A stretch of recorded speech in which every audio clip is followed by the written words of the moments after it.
নমস্কার, জ্যোতিষাঙ্গিক আচার্য শিক্ষক অনুষ্ঠানে সবাইকে স্বাগত জানাই। সবাই ভালো আছেন, সুস্থ আছেন আশা করি। আমরা প্রতিনিয়ত কর্ম করে চলেছি, তো আমরা যে কর্ম করছি তার উদ্দেশ্যটা কি? অর্থ রোজগার করা। অর্থ রোজগারের উদ্দেশ্যে আমরা কর্ম করছি, প্রয়োজন মিটাচ্ছি। আমাদের উদ্দেশ্য হচ্ছে আমাদের প্রয়োজন মিটানো, ভালোভাবে থাকা, আমাদের চাহিদা পূরণ করা। এইসব করার উদ্দেশ্যে আমাদের কর্ম।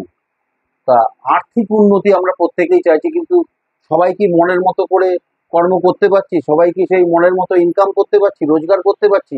কেন পারছি না? তার কারণটা কি? জন্মছকে কি এমন থাকলে, জন্মছকে কি যোগ থাকলে এই আর্থিক উন্নতি হবে? জন্মছকে কি এমন থাকলে যে আর্থিক উন্নতিটা ঘটা সম্ভব? কি কি থাকলে?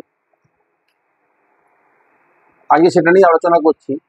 তা আর্থিক উন্নতির জন্য সর্বপ্রথম দ্বিতীয় ঘর এবং একাদশ ঘর, দ্বিতীয় পতি এবং একাদশ পতিকে সবার আগে ভালো করে বিচার করবার একান্ত প্রয়োজন। এছাড়া ষষ্ঠ ঘর বা ষষ্ঠপতি, দশম ঘর বা দশম পতিকেও বিচার করা একান্ত প্রয়োজন। এই চারটে ঘরকে আমাদের মূলত বিচার করতে হবে। তার কারণ ষষ্ঠ ঘর থেকে প্রতিযোগিতা, শত্রুতা, বাধা, বিপত্তি ইত্যাদি বিচার্য, আর মামলা মোকদ্দমা বিচার্য। আর দশম ঘর সরাসরি কর্মের সঙ্গে সম্পর্কিত। যে আমাদের কি কর্ম হবে সেটা দশম ভাব নির্দেশ করবে, দশম পতি নির্দেশ করবে। যে দশম পতি রয়েছে কিরকম কর্ম আমরা করব, এবং যেমন কর্ম করব সেই অনুযায়ী কিন্তু আমরা রোজগার করব। মনের মতো রোজগার কিন্তু আমরা সবাই করতে পারছি না। কর্ম আমরা প্রত্যেকেই করে চলেছি, নিজের নিজের কর্ম আমরা করছি। সবাই কি মনের মতো রোজগার করতে পারছি? তা কিন্তু পারছি না। কেন পারছি না?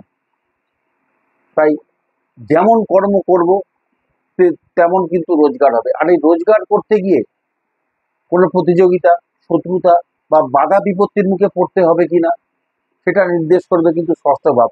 আর করলেও, বাধা বিপত্তি আসলেও বা প্রতিযোগিতা আসলেও, শত্রুতা কেউ করলেও তার থেকে কিভাবে আমরা উদ্ধার পাবো, কিভাবে আমরা বেরিয়ে আসবো তার থেকে, সেটা নির্দেশ করবে কিন্তু একাদশ ভাব, এই ষষ্ঠ একাদশ ভাব।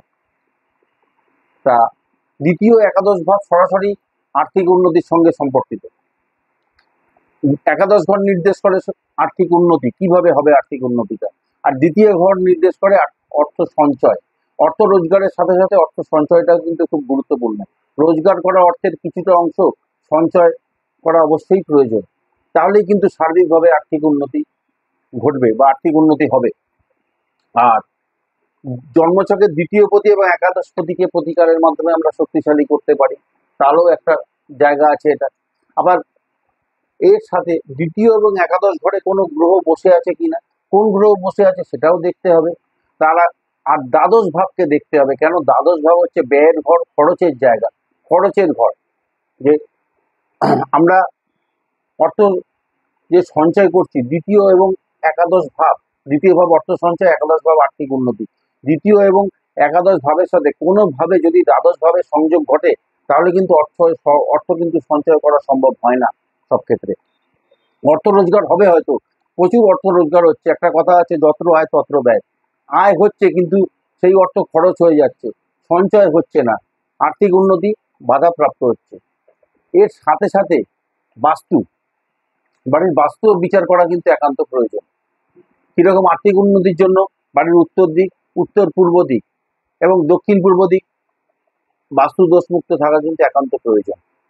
বাড়ির উত্তর পূর্ব দিক আমাদের অর্থ রোজগারকে প্রভাবিত করে, আর দক্ষিণ পূর্ব দিক অর্থ সঞ্চয়কে প্রভাবিত করে। বাড়ির দক্ষিণ পূর্ব দিকে যদি বাথরুম, সেপটিক ট্যাঙ্ক, জলাধার বা জল বেরিয়ে যাওয়ার কোনো রাস্তা থাকে বা ব্যবস্থা থাকে তাহলে কিছুতেই কিন্তু অর্থ সঞ্চয় করা যাবে না। আর কোনো না কোনোভাবে ঠিক খরচ হয়ে যাবে। অর্থ হয়তো ইনকাম হচ্ছে কিন্তু খরচের রাস্তাও ঠিক তৈরি থাকবে। আবার এক্ষেত্রে বাস্তুর পরিবর্তন বা বাস্তু উপযুক্ত প্রতিকারের মাধ্যমে কিন্তু এইগুলো করা কিন্তু সম্ভব, আটকানো সম্ভব খরচের জায়গাটা, বা বাস্তু রেক্টিফিকেশনটা সম্ভব। একইভাবে উত্তর দিকে বাড়ি বা উত্তর পূর্ব দিকে যদি বাথরুম, সেপটিক ট্যাঙ্ক বা রান্নাঘর থাকে তাহলে অর্থ রোজগার সমস্যা, অর্থ রোজগার কিন্তু ভীষণভাবে প্রভাবিত হয়। রোজগার করা যায় না, ঠিকমতো কানেকশন পাওয়া যায় না। বাড়ির উত্তর দিক হচ্ছে কানেকশনের জায়গা, যোগাযোগের জায়গা, সেটা কিন্তু ব্যাহত হবে। সেই জায়গা কিন্তু সঠিক যোগাযোগ কিন্তু আসবে না, যে যে যোগাযোগের মাধ্যমে আমরা অর্থটা ইনকাম করব, রোজগার করব।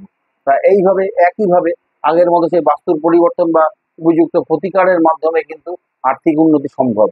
এই দুটো জায়গা যদি আমরা ঠিক রাখতে পারি তাহলে কিন্তু আমাদের আর্থিক উন্নতি অনেকটাই বাধামুক্ত থাকবে, মানে স্মুথলি চলবে, সচ্ছলভাবে থাকতে পারবো আমরা।